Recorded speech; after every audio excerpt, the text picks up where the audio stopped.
Hello friends, I am glad to see you again. Today I'm going to tell you about an HOA that demands the keys to my garage for their boss.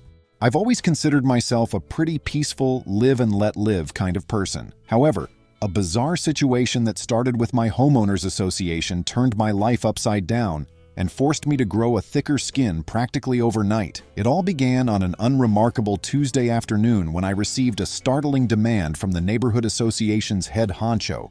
Let's call him Victor. He insisted I fork over a copy of the keys to my garage. He wanted them because he'd just bought a new car, and since he hadn't yet sold his old one, his own garage was full. For reasons that defied common sense, Victor seemed to think my garage was up for grabs as some kind of overflow storage unit for his property. It was the oddest and most intrusive request I'd ever encountered in my life. I thought he must be joking, so I actually laughed. Victor, however, stood on my front stoop, arms folded, glaring at me with utter seriousness. My stomach twisted uncomfortably when he started rattling off obscure HOA clauses that supposedly gave him the right to demand access to any communal resource, twisting the definitions in the bylaws to something unrecognizable. My garage is attached to my house, mind you, and definitely not some common area. I have always paid my HOA dues diligently, never caused trouble, and in return expected basic respect for my property rights. But Victor seemed to think his authority was limitless. When I politely but firmly refused, the man went into a lengthy tirade. You would have thought I'd just violated the Constitution or something. He stomped around my front porch, glaring at me through my screen door like I'd committed a cardinal sin. Despite my repeated attempts to clarify that my garage is private property, he kept insisting that since the community covenants mentioned shared spaces like the clubhouse and pool areas, it must also mean he had a right to use unoccupied or underutilized garages. It sounded like utter nonsense. In my head, I was thinking, wait, do I look like I just fell off the turnip truck? That's not how any of this works. Yet Victor was dead serious, and he was also threatening me with fines. He then declared that if I did not comply, I'd be in violation of some spurious bylaw, and he could escalate matters. I called a friend of mine, Spencer, who used to serve on the board of a different neighborhood's HOA. Spencer had never heard anything so ridiculous. He told me that private garages definitely weren't communal property, and that the mere notion was preposterous. He offered to send me a scan of actual legal precedents that would confirm my position. Victor, however, wouldn't listen to reason. He was the kind of person who believed in sheer authority. If he said something, it must be true, and no subordinate was allowed to question him. So, we were at an impasse. The next day, I found a printed notice taped to my door, emblazoned with the HOA logo, reading, "Your garage is under review for usage compliance. Please contact the head of the association." It was basically an ultimatum. Written in that letter, I was directed to provide an extra key or face sanctions. It was almost amusing. Usage compliance? It all read like made-up jargon, but by that point, I was getting angry. How dare they demand control of my personal space? I pay for that garage. I pay for my house. The whole concept behind this so-called usage compliance was silly. Yet the possibility of protracted HOA drama weighed on me heavily. I couldn't sleep well that night, dreading a fiasco. I had no idea just how far Victor was prepared to go. About 3 days after that letter, I was outside watering my lawn when Victor approached me with a smug look, telling me that if I refused to hand over a garage key, I would be subject to daily fines. I felt my hands gripping the garden hose so tightly my knuckles turned white. I carefully asked him, "Under what section of the bylaws are you imposing these fines?" It was a genuine question. I knew every relevant section, courtesy of Spencer and my own midnight reading. Of course, Victor dodged it, deflecting that the board has discretionary powers. He then walked off, urging me to do the right thing. That was the last civil conversation we had. A few days of uneasy calm passed. I went about my life trying to keep the situation from making me paranoid. Meanwhile, I'd done a bit of research. I discovered that while HOAs often had rules about property appearance, they had no right to enter or use someone's private garage without explicit permission or an emergency reason. So, legally, Victor's demand was baseless. Yet that didn't stop him from continuing to pester me. It actually escalated to an extent that still leaves me astonished. Victor called 911 on me for refusing to comply. Yes, you read that correctly. The man actually dialed emergency services over me, his neighbor, not giving him access to my own garage. The day it happened, I was startled by a loud knock on my door and found two police officers standing on my porch. They were responding to a report of a trespassing violation, or refusal to comply with association directives, or something equally bizarre. The officers seemed perplexed from the start. After all, 911 is for genuine emergencies.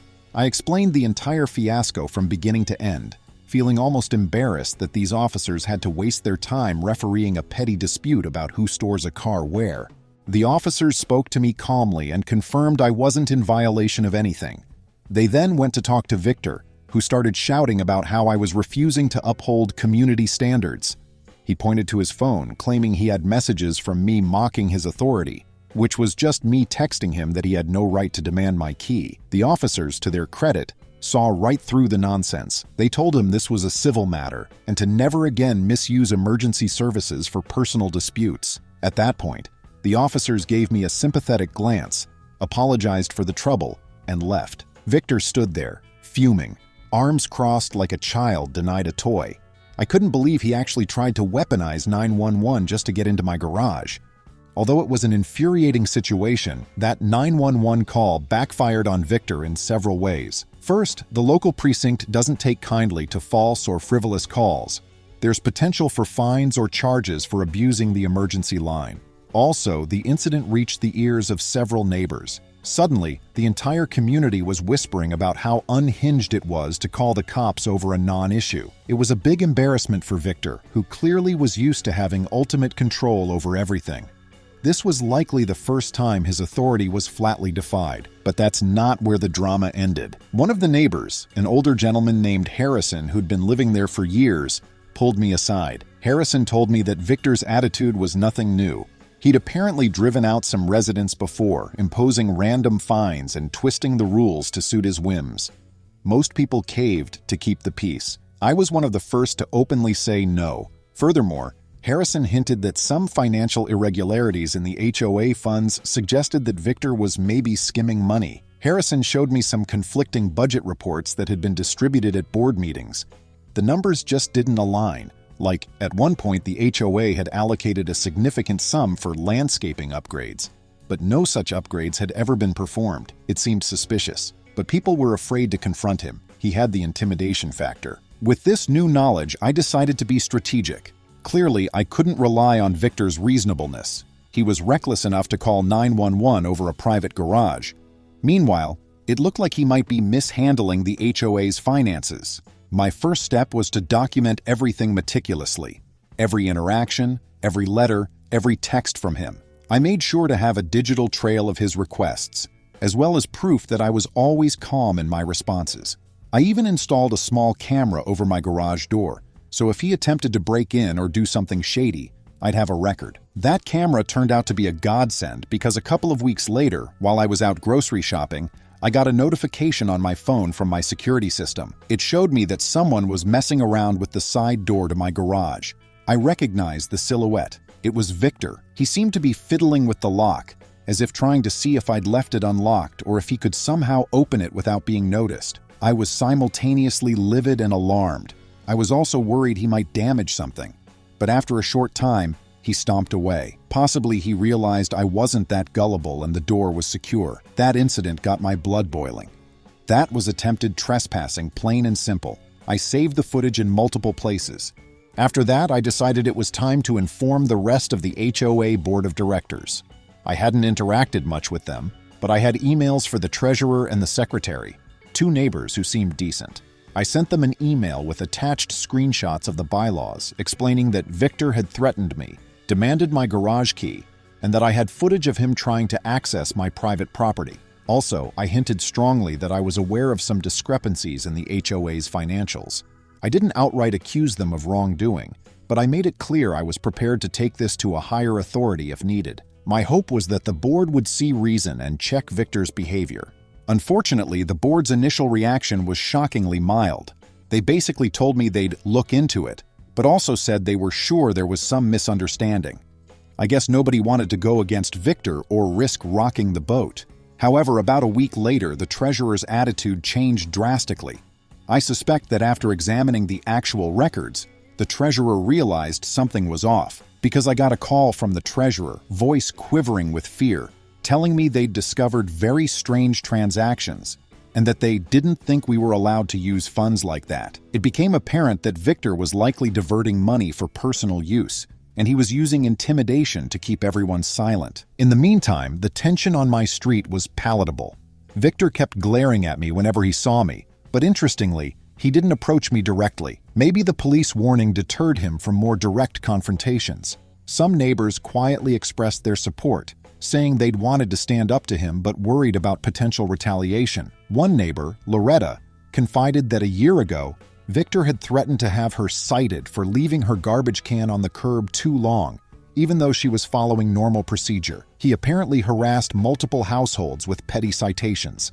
People just paid the fines rather than fight it. My research had shown me that all HOA boards in my state had to operate under certain statutes, and there's a process to remove board members for misconduct. It's not easy, but it's doable. However, I knew I needed incontrovertible evidence of wrongdoing and the support of the majority of homeowners, so I started collecting statements from neighbors. Many were reluctant at first, but once they learned about the 911 fiasco and the garage intrusion, they realized that Victor was going too far.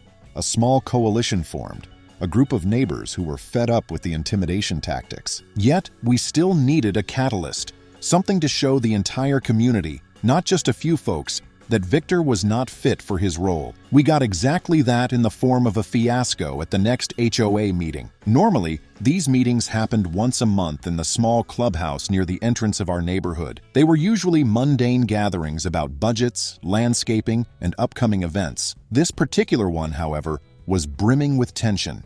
People had heard through the grapevine that major issues were going to be addressed, including the possibility of misconduct by the board president, Victor. We arrived that evening and the place was more crowded than I'd ever seen. Victor stood at the front, maintaining a faux air of authority, but I could see the worry etched on his face. The treasurer and secretary were seated next to him, looking visibly anxious. The meeting began with usual formalities, but soon the treasurer cleared their throat and started to address something about questionable budget allocations for maintenance. The numbers simply didn't add up, and it was discovered thousands of dollars had been spent with no paper trail or receipts. People began whispering, shooting suspicious glances at Victor, who was trying hard to maintain a neutral expression. When the treasurer finished, I seized the opportunity to step up. I introduced myself and briefly laid out the situation. Victor had demanded my garage keys for personal use, threatened me with fines, and called the police on me for refusing. There was audible gasping. I also mentioned that I had evidence of him attempting to access my property without permission. I even held up some still images from my security camera. I'd printed them out, showing Victor jiggling my garage door handle. The crowd stirred. For the first time, I think many people saw the real extent of his behavior. Victor tried to interject that I was misrepresenting the situation, or that the photos were taken out of context, but his protests sounded hollow. People started asking pointed questions. Why was he near my garage at all? Why demand a key? How does he justify calling 911 over a personal dispute? That's when I dropped another hammer. I revealed that the police officers had warned him never to do this again. That hush in the room was so intense you could hear a pin drop. From there, the meeting descended into chaos. Long simmering grievances from other neighbors erupted. Loretta spoke up about her trash can issue. Another neighbor shared how Victor had threatened a foreclosure on them for a late payment that turned out to be the HOA's own bank error. It was a floodgate of complaints. Victor, turning red in the face, tried to shut everyone down, insisting we follow proper procedure, but it was too late. The entire board was forced to call an emergency vote to investigate his actions, with the possibility of removing him from his position as HOA president. The crowd overwhelmingly voted in favor of an official investigation. Victor glared at me with a mix of anger and fear. I suspect that it wasn't just about the garage anymore. He must have realized we were onto his financial misconduct too. In the following weeks, a formal committee was set up. It included residents who were neither close friends of Victor nor had any personal vendetta, so it was balanced. They reviewed the HOA's finances, interviewed neighbors, and examined the security footage. During that process, I provided them with more messages from Victor, showing how he'd threatened daily fines. I also found a copy of the so-called usage compliance letter he posted on my door. That alone was enough to show how manipulative he was. Meanwhile, the treasurer discovered further irregularities, including suspicious checks apparently signed by Victor for so-called consultant fees that had no legitimate purpose. The longer it went on, the more the evidence piled up against him. At some point during this investigation, Victor's temperament went from furious to panicked. He tried to intimidate me once again, this time by telling me that if I didn't lay off, he'd find a way to make me legally responsible for defamation. However, I had so many facts on my side that I refused to be scared. I calmly told him via email, so I'd have a paper trail, that if he contacted me again with any threats, I'd pursue charges for harassment. I never heard from him personally after that. Clearly, he knew the game was up. The conclusion of the committee's investigation was both swift and devastating for Victor. They found him guilty of misusing HOA funds, lying about it, and harassing residents. They recommended immediate removal from the board, plus a referral to the proper authorities for potential criminal charges related to the funds. As for the incident with my garage, the board apologized to me in writing, clarifying that I was under no obligation to let anyone else use my private space. They also declared that I would not be subject to any fines or penalties, and in fact, any previously issued or threatened fines would be expunged. But the repercussions didn't stop with just his removal. The local district attorney's office got wind of the financial mismanagement. While I'm not entirely certain how that portion of the story ended, because I prefer not to involve myself too deeply with law enforcement matters, I did hear that Victor faced significant legal trouble. He might have had to pay restitution, or even face charges for embezzlement or fraud. No one in the neighborhood was particularly sad to see him gone. After all, he betrayed the trust that comes with managing community funds and threatened the very residents he was supposed to serve. That was the main storyline. However, my life intersected with several smaller subplots along the way, each adding a layer of surrealism to the entire experience. One subplot involved a small spat about holiday decorations. Victor had apparently given another neighbor, Serena, a notice to remove her seasonal lights because they were supposedly excessive, even though it was normal. She ended up not taking them down, got fined, and threatened to take the matter to small claims court. But by the time her hearing was scheduled, Victor had already been removed. The new board dropped the fine, apologized to her, and changed the guidelines to allow more flexibility for decorations. I remember Serena coming to me beaming, saying that because of my stand against Victor, she felt empowered to fight back on her own issue. It was a small victory, but it felt emblematic of the tide turning in our community. Another subplot that developed was the future of the HOA itself. A faction of neighbors wanted the entire board replaced, not just Victor, claiming the other board members were complicit in his abuses. Others felt the treasurer and secretary were only guilty of not speaking up sooner, but at least they eventually took action. A large debate ensued about whether we should reform the HOA from within or tear it down and start fresh. Ultimately, the treasurer, secretary, and a couple of new volunteers formed a new transitional board with the promise of transparency. They introduced a new initiative to publish all financial statements online, updated monthly, so any homeowner could verify how funds were spent. It was a big step forward and, in my view, a necessary one to restore trust. There was also a bit of comedic relief when local contractors started showing up, curious about the mention of maintenance work that was apparently paid for. One contractor, Dean, approached the new board and said he'd never done any landscaping project for our HOA, even though the old financial records claimed he was paid. Dean was pretty angry that his name was used fraudulently. He ended up serving as a witness in the investigation, bolstering the case that Victor had fabricated entire invoices. That meltdown was quite a spectacle, but it actually helped expedite Victor's downfall. Throughout these parallel storylines, I had to maintain focus on why this all began. My right to keep my garage private and secure. Standing up to a bully like Victor can be exhausting. There were moments when I second-guessed myself, wondering if I should just hand him a symbolic garage key. That didn't work, to pacify him. But I quickly realized that's no way to live. If he succeeded in bullying me, it would embolden him to push around others. And that kind of tyranny needs to be checked. Neighbors started telling me they had renewed hope for our community.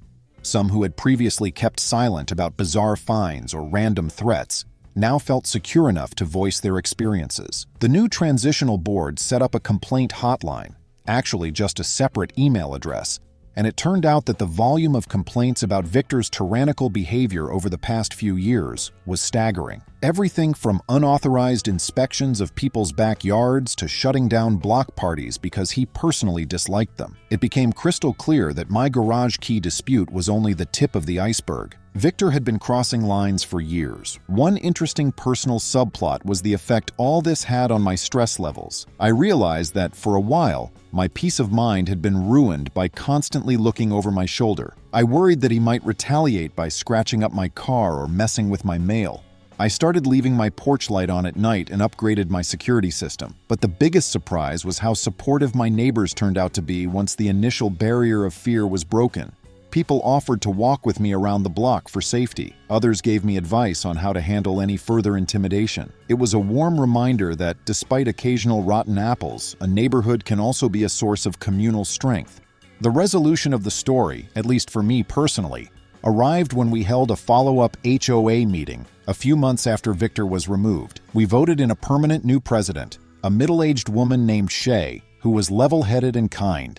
She had no desire to micromanage people's lives and wanted to focus on genuine community improvements, like repaving the sidewalks and upgrading the playground set in the common area. At that meeting, Shay formally apologized to me on behalf of the association for the harassment I suffered. She publicly denounced Victor's misuse of authority and assured everyone that private property would be respected from that day forward. Several neighbors clapped me on the back, thanking me for standing firm. I admit I felt a bit proud, though not because I wanted a spotlight, but because I'd helped topple a petty tyrant who'd been making life miserable for so many. I also took the opportunity to speak, urging everyone to stay vigilant and communicate openly if anything seems off. I pointed out that part of how Victor got away with so much was because people were isolated, afraid, and resigned to paying arbitrary fines. In a well-run community, transparency and cooperation should be the norm, not intimidation. An unexpected bonus came from the city's follow-up on the 911 call. They ended up fining Victor for misuse of emergency services.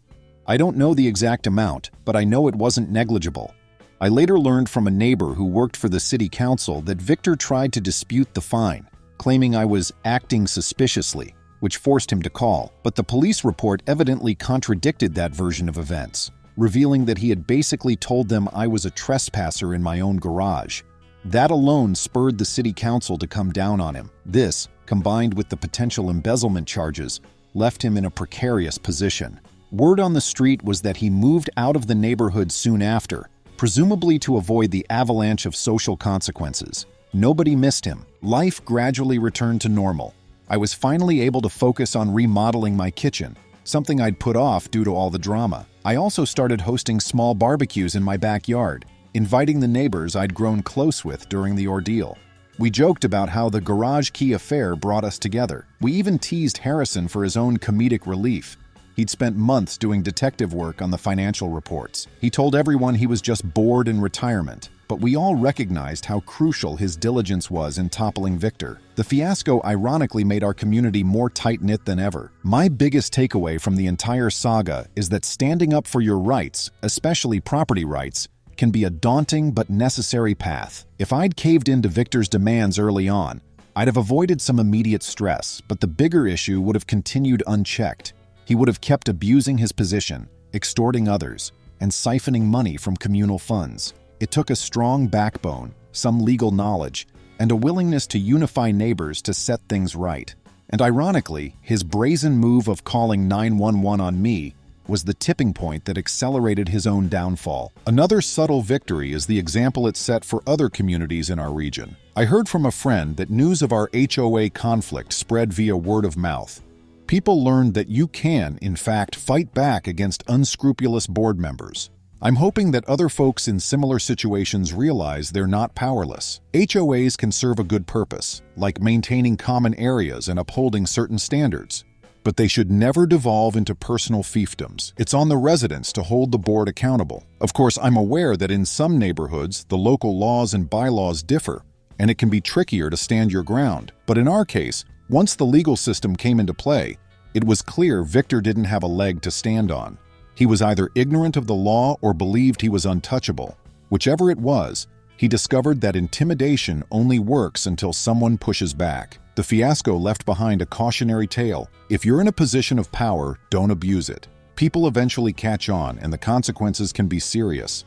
There's an additional piece of closure I'd be remiss not to mention. The new board, in an effort to rectify Victor's random fines and citations, set up a claims reimbursement program. Homeowners who had paid suspicious fines to the HOA were invited to submit their receipts and a statement explaining the circumstances. If approved, the HOA reimbursed them from the budget. This was controversial for a bit, because it meant the community as a whole had to shoulder the financial burden caused by one bad actor.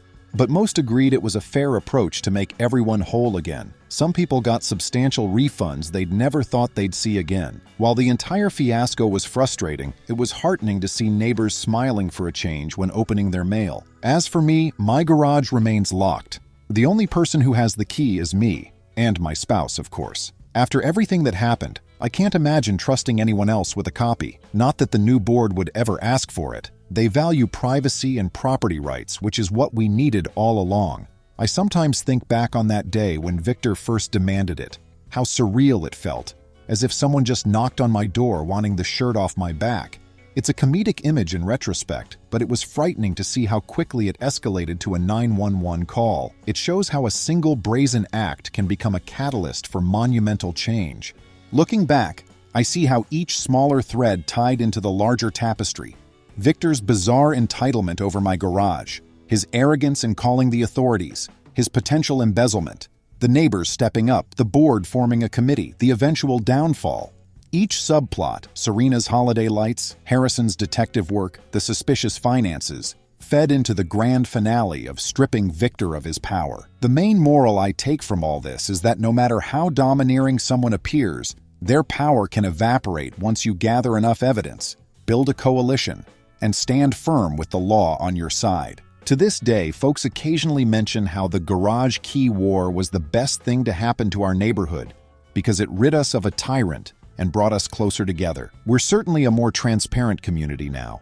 We have fewer petty rules, more direct communication, and greater accountability with finances. If it took me refusing to hand over a silly garage key to achieve that, then I consider it a fair trade. Despite all the stressful moments, I'm grateful for the life lesson in protecting what's mine. No one, no matter their title or position, has the right to treat another person's property like their personal storage space, or to bully them into submission.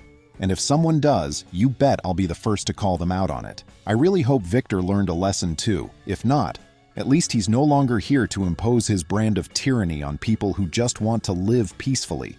I'm free to come and go as I please, without fearing an ambush from the self-appointed king of the neighborhood. So that's my story of how one man's outrageous demand for my garage key led to uncovering a web of corruption and eventually reshaped our entire community. It's definitely been a roller coaster, but I'm better for it. Now I sleep easy, knowing no one can just waltz onto my property or threaten me into compliance. I find satisfaction each time I press the garage door button. My door, my key, my rules. And in the end, that's exactly how it should be. Friends, thank you. See you soon.